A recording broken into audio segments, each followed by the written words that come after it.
Welcome back to the Seven Figure Flipping Podcast. Today, it's that time of year. It's a time to be thankful and express our gratitude for the things that we have and maybe even for the things that we don't have. This time of year, I like to think about where I was this time last year or 5 years ago or 10 years ago. And you guys may have heard my story, but I grew up with a pretty rough upbringing, a bleak outlook on life at the age of 18. I was given a second chance, and I got put into a room with leaders who rose me up, who helped me to develop as a man, as a husband, and as a father. They made me a better person in this world. And for those people, I'm personally grateful. But I want to fast forward to the end of my time serving. As I was retiring, I'd started this real estate journey. And in April of 2020, I saw this guy giving a presentation at an event called Veterans Live. His name was Bill Allen. And what was really amazing about that, and why I'm so grateful for that moment, was he gave a presentation. This guy was like flipping and wholesaling hundreds of houses. He'd done it while he was active duty. He had some obstacles to overcome. His son James had 5 heart surgeries. He was managing a family, managing a business that was literally doing multi-millions of dollars. And I just felt super inspired by that. I could see myself in Bill at that time. And it really encouraged me to take the leap of faith into entrepreneurship. I had felt called. I felt like I could do something more, that I was called to do something beyond my service to the country and the Department of Defense and the military. I wanted to serve in a different capacity. And Bill gave me that opportunity when I became a member of the Seven Figure Flipping community. And the amount of people in there, the amount of stuff in there that helped me to not just become a good real estate investor, because that part's actually pretty easy, but they developed me as a business leader. Now, of course, I'd had leadership skills coming up through the military. I mean, I led an organization of 205 Marines as their commander, and those were lessons that transfer over, but business leadership is a little bit different. In the military, people are assigned to you, and there's a judicial system that basically says they swore an oath to do exactly what you'll tell them to do. And you kind of are in charge of them, not just at work, but in their entire lives while you have them. So there's no like, I'm off work, I'm calling off work. Like, no, we're in this together 24/7 for the duration of time we're together. For the whole entire time I'm a commander of a military service member, I'm in charge and responsible for everything they do or fail to do 24/7, period. Okay. So they go out and get a DUI on their off time. I personally would be held accountable for that as their commander. I know it sounds kind of crazy, right? But that's how serious we take that responsibility. Now, that isn't the same as business leadership, because people can come and go. If they're not inspired by you, if they don't see the vision, if you don't have the ability to inspire vision, if they can't fit inside your vision, they're not going to work with you. Especially good people. They're not going to stay. They won't want to be a part of it. So I came over to Seven Figure Flipping and got mentored by Bill Allen, Mike Simmons, Andy McFarlane, and so many other people along the way who shared their lessons in building not just a real estate empire, but their business. And I think this is the part where real estate investors are getting it wrong. They think they're building a real estate portfolio. They think they're doing a couple house flips to make some cash, but it's a business. And it has the same components as every business. It has a leader component. It has a marketing and sales component. It has an operations component. And it has an HR and finance component. No different than Apple. No different than Microsoft, Amazon, Google. All of those organizations have a minimum of those three components, and so does yours.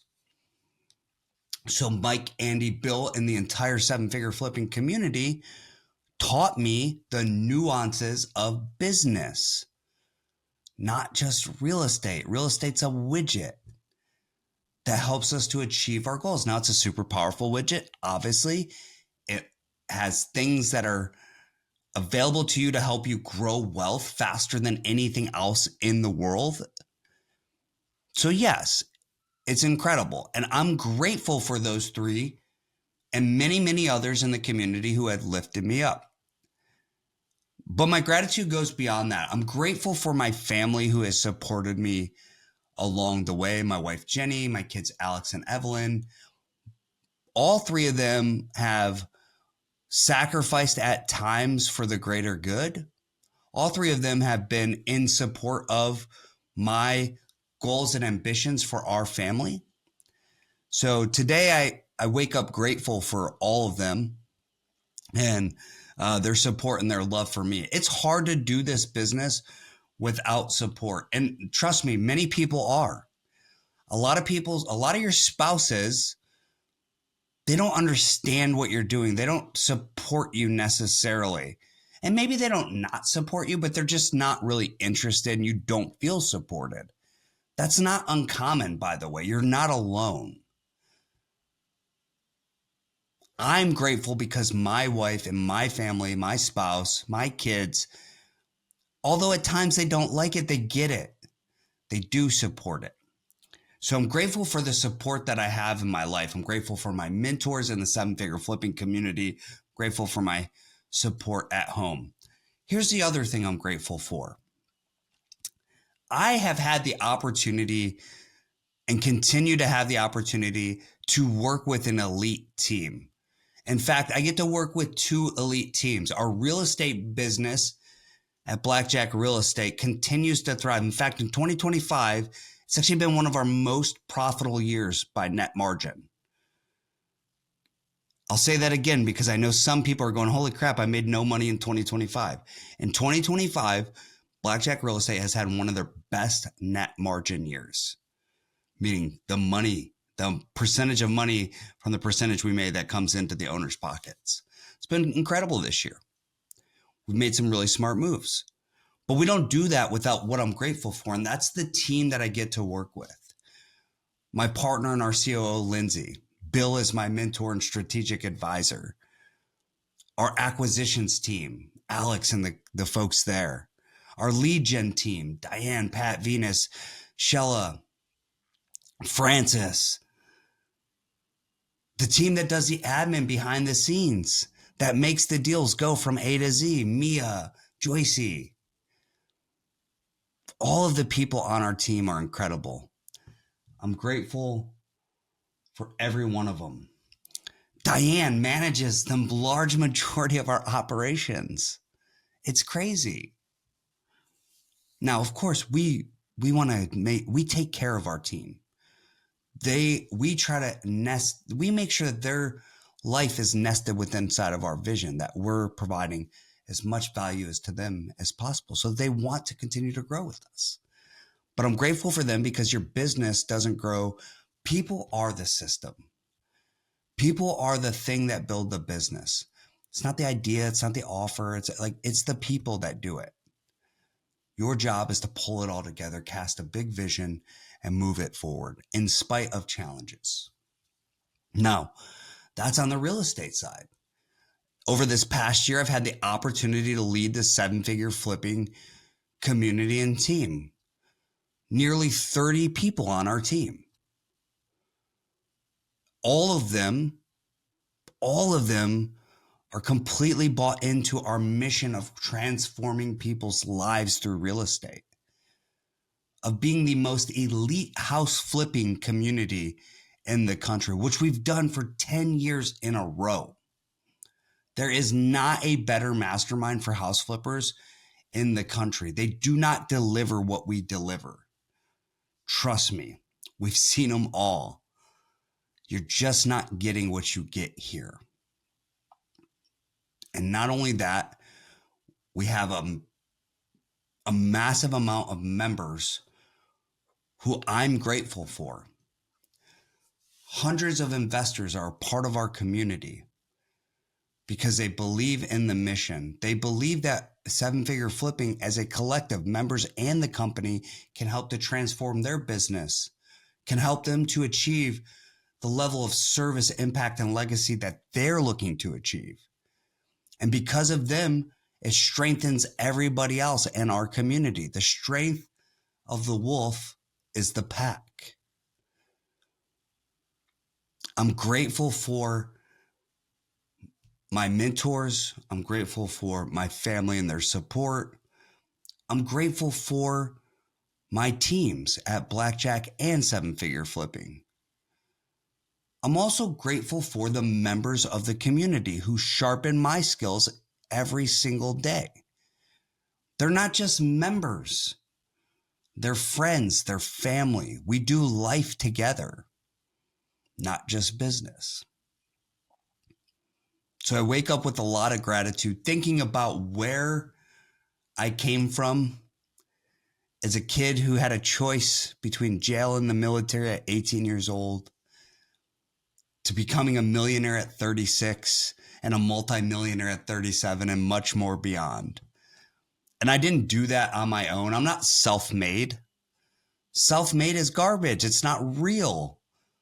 Nobody does anything on their own. You're telling me that somebody is self-made? They didn't have a support in their life, not a single person who guided them, not a coach, not a family that supported them, not a community?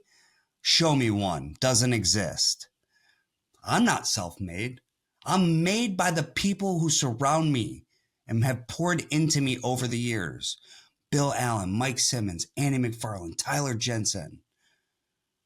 You name it.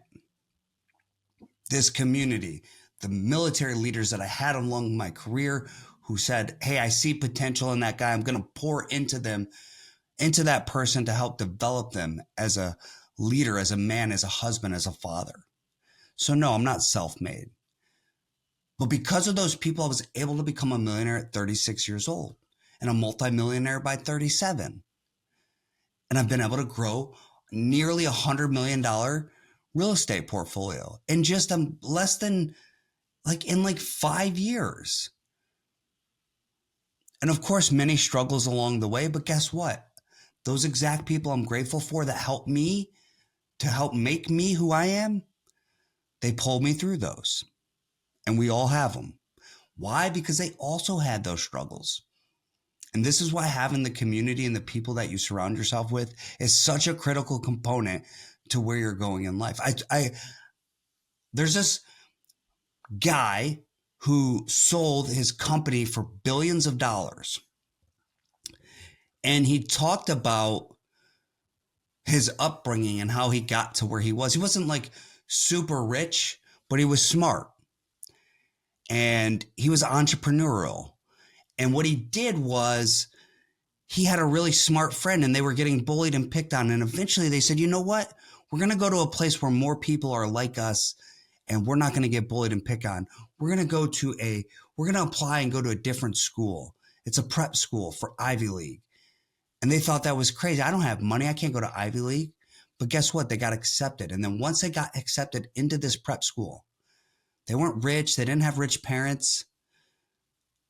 That put them on a path to go to the Ivy League, to go to Harvard, to go to Princeton, to go to Yale, which then opened up new opportunities for them to help build a company and exit for hundreds and hundreds of millions of dollars. $1 billion company, they cash in checks for hundreds of millions of dollars, completely changes their lives. It wasn't because they were independently capable, intelligent. It was because of the environment that they put themselves in. And go find me somebody who just did it all on their own. They either did it with a team they brought on, they either did it with a community they were in, they were mentored and guided somewhere along the way. And that's just the reality. Nobody is doing this on their own. So the gratitude today is for the people around me. And I'm grateful for that. And I'm grateful for where I'm at. And I'm grateful for the opportunity to be here on this podcast with you, the opportunity to serve our seven-figure flipping listeners and our community and give everything I have to give. Everything I've gotten, I want to give times 10 back.